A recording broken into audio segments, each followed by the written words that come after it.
Ubisoft might have a rough reputation right now for some of the choices they've made in recent years. And honestly, a lot of that criticism is fair. But one thing I do think they deserve real credit for is this. They've been surprisingly consistent about going back and patching older games, especially with performance upgrades that make these titles feel much better on modern hardware. And when you actually look at the full list, it's kind of wild. So here's the full list of Ubisoft games that got these upgrades and why each one is still worth talking about. Assassin's Creed Unity. This is the newest one, and honestly, it might be the most interesting of the bunch. Because Unity has always been one of the most divisive Assassin's Creed games ever made. Its launch reputation never really left it. But underneath all of that, there was always a game people kept insisting had some of the best parkour, one of the best cities, and some of the best atmosphere in the entire series. And now that it finally runs smoother, it feels like Unity is getting another chance to be seen for what it actually was, not just what people remembered.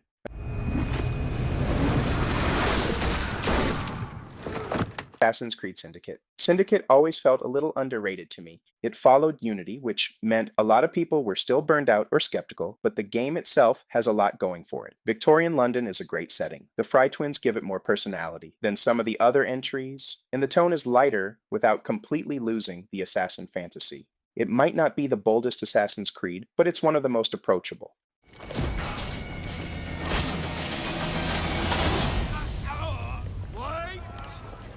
Assassin's Creed Origins. Origins is where Ubisoft really hit the reset button on the franchise. This is the game that shifted Assassin's Creed into a more open-ended action RPG direction. And whether you prefer the old style or not, you have to admit this game changed everything. Bayek is one of the best protagonists the series has had. Ancient Egypt is stunning, and the world feels alive in a way that made the franchise feel fresh again. This was not just an update to the formula, it was a full reinvention. Assassin's Creed Odyssey. Odyssey took what Origins started and pushed it even further. It's bigger, more expansive, more RPG focused, and way more committed to player choice. Some people think it stretches a little too far away from classic Assassin's Creed, and I get that. But as a big mythological action RPG, it absolutely works. And when Odyssey clicks, it really clicks. Beautiful world, huge sense of scale, and one of the most easy to lose yourself in Ubisoft games ever made. As this is your Far Cry 3. Far Cry 3 is one of those games that really defined an era. For a lot of people, this was the Far Cry. The open world chaos, the outposts, the freedom, the villain, the whole vibe. It set the template that Ubisoft would lean on for years after. And even now, it still feels important because of how much DNA from this game ended up everywhere else. This is one of Ubisoft's most influential games, period. Far Cry 3, Blood Dragon. Blood Dragon is proof that Ubisoft can be weird in the best way when they want to be. This game took the Far Cry formula and wrapped it in pure neon-soaked retro nonsense, and that is exactly why people still love it. It does not try to be grounded. It does not try to be subtle. It just commits fully to the bit. And honestly, more games should have this much personality. Far Cry 4. Far Cry 4 feels like one of the most overlooked entries in the series. Maybe that is because it followed Far Cry 3 so closely, but Kyrat is a fantastic setting, Pagan Min is still one of the most memorable villains Ubisoft has ever made, and the game just feels sharp. It takes what worked before and gives it a stronger visual identity. This is one of those games that deserves more love than it usually gets. Far Cry Primal. Primal is one of Ubisoft's strangest swings, and I respect it for that. Taking Far Cry and stripping away guns entirely could have gone badly, but instead it gave the game a completely different survival feel. Spears, beasts, fire, tribal warfare, all of it makes Primal stand out immediately from the rest of the series. It is not the most talked about Far Cry, but it might be one of the most unique. Far Cry 5. Far Cry 5 is where the series got really good at being immediately watchable. Montana is a great setting, the cult premise is memorable, and the game is full of moments that feel chaotic in that specific Far Cry way where everything can go wrong at once. It is also one of the easiest entries to just jump into and start having fun with. For a lot of players, this is probably the modern Far Cry comfort pick.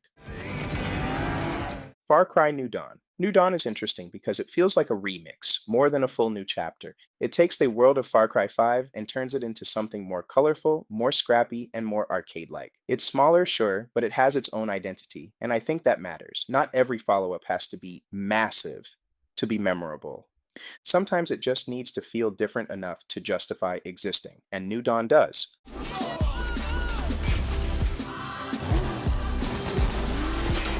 Tom Clancy's The Division. The first Division still has one of Ubisoft's strongest settings. That version of New York just hits differently. Snowy streets, abandoned city blocks, the atmosphere, the tension, the whole game feels grounded in a way that really helps it stand out. Even people who moved on from it usually still remember the mood. And that atmosphere alone is a huge part of why this game is still worth revisiting. This many bad guys. Just don't like the idea of throwing you to the wolves. Tom Clancy's The Division 2. The Division 2 feels like the cleaner, more refined version of the idea. Mechanically, it improves a lot. The combat feels good, the systems are deeper, and Washington, D.C. gives the game a different identity from the first one. It may not have the same exact winter mood, but as a looter shooter, it does a lot really well. This is one of Ubisoft's best examples of building on a strong foundation instead of just repeating it. The platform.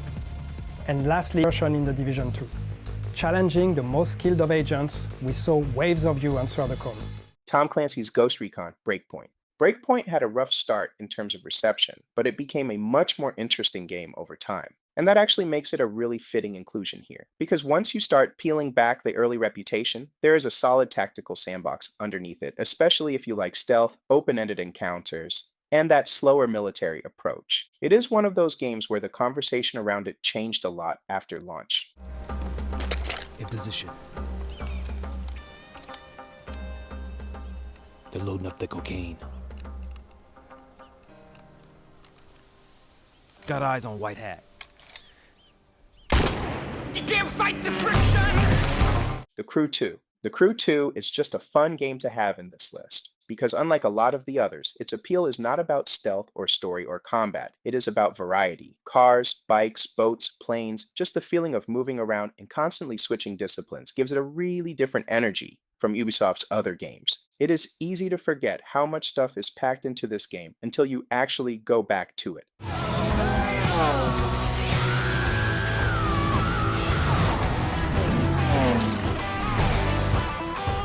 The Settlers, New Allies. This one stands out immediately because it is not the kind of Ubisoft game most people think of first. It is slower, more strategy focused, more about planning and managing than action or spectacle. And I think that is exactly why it is interesting to include. Ubisoft's catalog is bigger and stranger than people sometimes give it credit for. Not every patch list has to be all action games.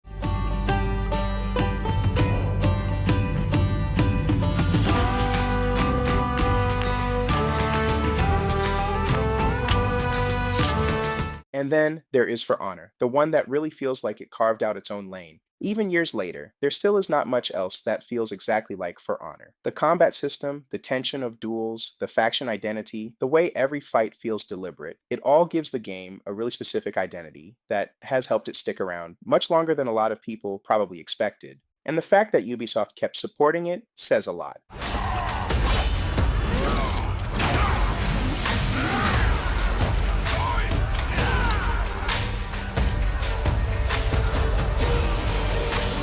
So yeah, whatever you think about Ubisoft right now, I do think this is one area where they deserve some credit. A lot of publishers leave older games exactly where they are. Ubisoft has actually spent years going back and making a lot of these games run better on modern hardware, and that matters, especially for people revisiting old favorites or trying them for the first time. And honestly, when you look at a list like this, it is a reminder of how many games in Ubisoft's catalog still have something special about them. So now I want to know, which one of these would you actually go back and play? And what Ubisoft game still deserves a performance patch next? Let me know in the comments.